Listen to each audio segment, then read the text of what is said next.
This first poem's kind of about spending too much time reading in a library. It's called Bioluminescence. Walking out the censor gate at the public library after a heavy reading, there's a fear the alarm will go off simply from what is held in your mind.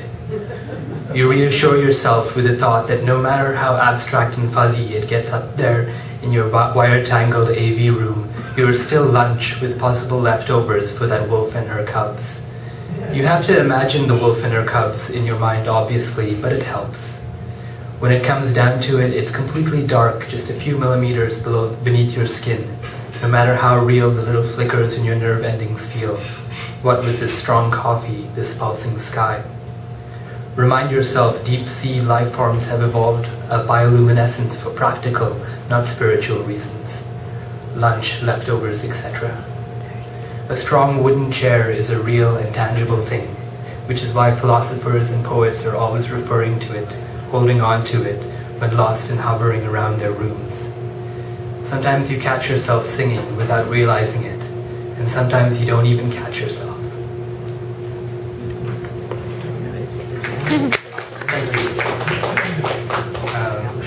Am I being filmed? Is that the light that's there? It's Yes. not the light at the end of the tunnel. Does that work with you, or do you not? Yeah, no, that's great. That's It's great. okay. We'll put it up on YouTube. Is it? Okay. Yeah. Good.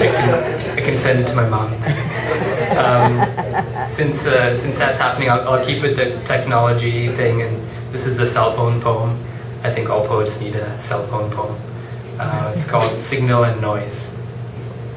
The two-note descending whimper that signals my cell phone needs recharging imitates the chirp of a hungry baby bird. My girlfriend goes aw when she hears it. And the sound the phone makes when I plug it into the wall is a small, satisfied chirp. These design choices were made in rooms with windows or without windows. There's a place in a park in the city where you can hold out your hand and a bird will likely land on it. But I have to look up the right GPS coordinates first. Chameleons and seahorses are trying to sell me phone plans from bus stop advertisements bathed in afterlife white glow. I'm not so much concerned about this as concerned about the feedback loops this creates. I want a cell phone with fur that bristles, or changes color like a bothered octopus. I hope no one calls today, but if you call, I'll answer, because I want to work out something with you and make arrangements for our evening, laid out soft and staticky before us.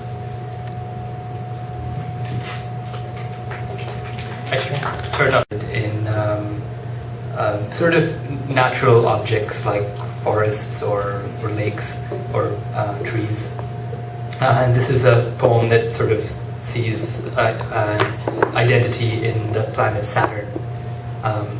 And it's hard to explain it, but on the page the poem loops into each other, so the last line becomes the first line. So it's called Loop. Believe it, Saturn, ringed for centuries by her own shattered moon, nowhere she can look without seeing it. How often she tries to will off her own gravity, send the pieces out into the dark elsewhere, but knows she can't or won't. What becomes her halo, a prayer wheel, memory-laden hula hoop, owned and owned by, spell-spun, perpetually dizzy. Some early morning, a neighbor coasts by saying, "Looking good, sweetheart," and it takes her all she can to look him in the eye and believe it. Sweeter note. It's called Some Early Morning. Some early morning you wake up bedheaded, and somewhere in that tangle of hair is the signature of the one beside you. Walking across your kitchen floor thinking, this tile pattern would go on forever if we didn't put up some walls, a roof, a table, a vase with some cut flowers. Small garden muddy footprints run across the floors, up the walls, across the ceiling. The children reenacting the stories you read them to sleep with. You make a promise without words, a secret handshake you can share even if bound up in straitjackets. The best love poems are composed on cutting boards, in hot skillets. A fan above the oven that blows the fragrant spices out into the neighborhood. Lovers, squirrels, crows, raccoons nod their heads, breathe deep and long. You make a promise beyond words. You cut a key to your heart's hidden chambers. A key on your ring that rings when tossed into the air, caught. A key being a small sentence. A lock wants to hear only one thing. Good, says the key. Morning, says the lock.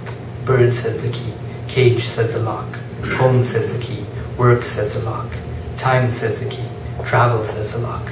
I like this game, says the key. Give me your name, says the lock. Well, says the key. Spring, says the lock. Gift, says the key. Wrap, says the lock. Water, says the key. Fall, says the lock. We could do this all day, says the key. It may turn out that way, says the lock. Round, says the key. About, says the lock. Toot, says the key. Ache, says the lock. Head, says the key. Ache, says the lock. Heart, says the key. Ache, says the lock. This is what I bring, says the key. I only want to hear one thing, says the lock. Good, says the key. Night, says the lock. Sweet, says the key. Dream, says the lock. I'm yours, says the key. You're mine, says the lock. Let's do this for a long, long time. Thank you guys for listening so much.